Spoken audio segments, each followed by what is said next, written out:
बिगाड़ा काम बिगाड़ा। 3 बहुओं के रवैये से सासू माँ बहुत परेशान थी। दरअसल बात ये थी कि तीनों बहुओं में किसी बात को लेकर अनबन हो गई थी। तब से ही तीनों एक दूसरे से मुंह फुलाए रहती थी। ना कोई सीधे मुंह किसी से बात करती, ना किसी का कहना मानती। पड़ोसी भी इस बात को जानते थे और जाने कैसे कैसे बातें भी करते। इसीलिए सासू माँ ने तीनों बहुओं को तुरंत अपने कमरे में बुलाया। मैं कई दिनों से देख रही हूँ, तुम तीनों अलग अलग सारे काम कर रही हो। ये सब नहीं चलेगा, तीनों को मिलकर ही काम करना पड़ेगा। सास की बात सुनकर एकदम से बड़ी बहू बोल उठती है। नहीं मम्मी जी, मैं इन दोनों के साथ कुछ नहीं कर सकती। मैं इस घर की बड़ी बहू हूँ, फिर भी ये मेरा कहना बिल्कुल भी नहीं मानती। अरे जेठानी जी, जानबूझकर मुझे डबल काम करवाती है आप। और छोटी मुझसे टेढ़े मुंह ही बात करती है। इन दोनों के बीच हमेशा सैंडविच बन जाती है मेरी, और मैं हमेशा आलू की तरह बीच में मसली जाती हूँ। मम्मी जी, इन दोनों को लगता है कि मैं छोटी हूँ तो इनके पैरों तले दब जाऊंगी, लेकिन नहीं, मेरा भी उतना ही अधिकार है जितना इन दोनों का है। बढ़िया ही दोनों मेरी चुगली करने के लिए मुझे क्या कम समझ रखा है। तीनों बहू एक दूसरे से बहस करने लगती है और सास दोबारा ये देखकर टेंशन में आ जाती है और सबसे कहती है, चुप हो जाओ, अब से तुम तीनों सारे काम एक साथ करोगी। आंख बंद करके एक दूसरे की बात सुनोगी।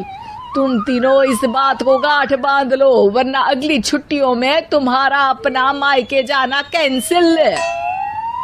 सास की बातें सुनकर डर के मारे तीनों हामी भर देती हैं। जी मम्मी जी, मैं समझ गई।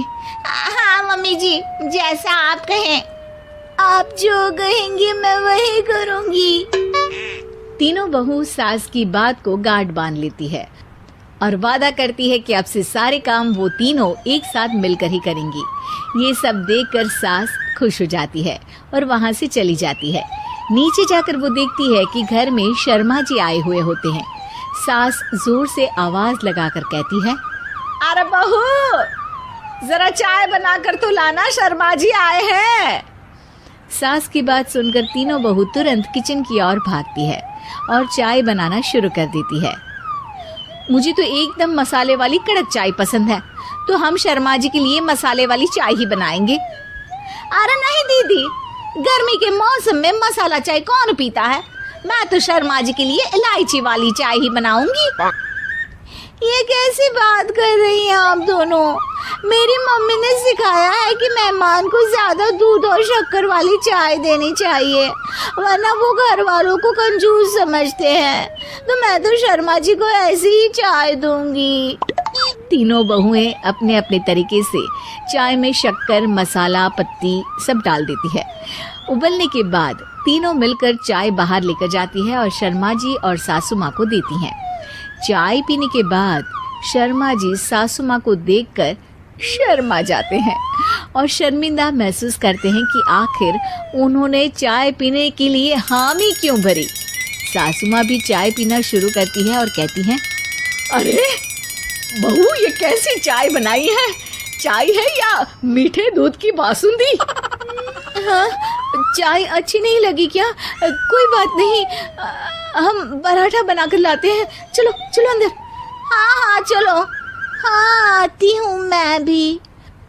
नहीं नहीं, मेरा पेट चाय ने ही चौपट कर दिया, वही काफी है। पराठे से पोपट नहीं करवाना, मैं तो चलता हूँ। शर्मा जी चुपचाप पतली गली से निकल जाते हैं। अगले दिन सास बहुओं से कहती है, अरे बहू, जाओ जाके ऊपर के गेस्ट हाउस की सफाई कर दो। कल हमारे यहाँ मेरे दूर के रिश्तेदार आने वाले हैं, तो पूरे कमरे को चमका देना, समझी? तीनों बहू सास की बात को मानकर ऊपर सफाई करने चली जाती हैं और तीनों कमरे की सफाई चालू कर देती है। बड़ी बहू मकड़ी के जाले साफ करती है, तो बीच वाली झाड़ू लगाना और छोटी वाली सर्फ डालकर जमीन धोना शुरू कर देती है। अरे दीदी, जेठानी जी, अभी मैंने पूरी फर्श धोई और आप फिर से धूल नीचे गिरा रही हैं। और मछली जेठानी जी, आप बिना झाड़ू की धूल यहाँ छटक रही हैं। अरे तीनों को साफ करना है, एक साथ सफाई करते हैं ना। अरे वही तो, हम साथ साथ हैं, घर साफ साफ है। तीनों बहू ऐसे ही काम में उलझ जाती है और 2 घंटे तक एक ही कमरे की सफाई करती रहती है। बहुत देर से अपनी बहुओं को ना देखने के कारण सास ऊपर कमरे में उन्हें देखने जाती है, लेकिन कमरे में घुसती ही वो गीली फर्श पर फिसलने के कारण नीचे गिर जाती है। ओरी मोरी मैया, हड्डी मरोड़ के रख दी। आए मेरी तो कमर ही टूट गई रे। तीनों बहुएं सास को उठाती हैं और बिस्तर पर सुला देती है। अरे मेरे हाथ पैर दर्द कर रहे हैं, दबा दो, आराम मिलेगा। हाँ जी माँ जी। अरे जी माँ जी माँ जी। और तीनों बहुएं एक साथ सास के हाथ को दबाना शुरू कर देती है।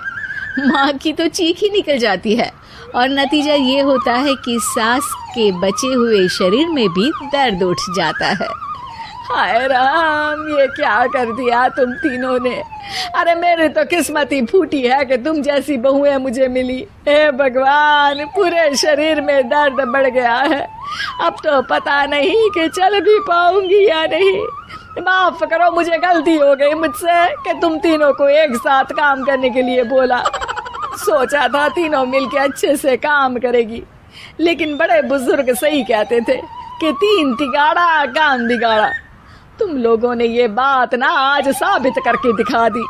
तुम तीनों को तो समझाना यानी मानो भैंस के आगे बीन बजाना है। तुम्हें अकेले अकेले काम करना है ना, तो अब से तुम अकेले ही अपना अपना काम करो। तीनों बहुएं वहां से जाने लगती है। अरे कहाँ जा रही हो? आप ही ने तो कहा कि अपना अपना काम करो, तो मुझे मुल्तानी मिट्टी लगानी है। अरे मुझे भी तो नेल पॉलिश लगानी है, मुझे ना मेहंदी लगानी है। सास अपना सर पीट लेती है और कहती है, अरे मुझे भी लगाना है कुछ। क्या माँ जी? क्या माँ जी? क्या माँ जी? तुम्हारे घर वालों को फोन तुम्हारी हरकतें बताने के लिए।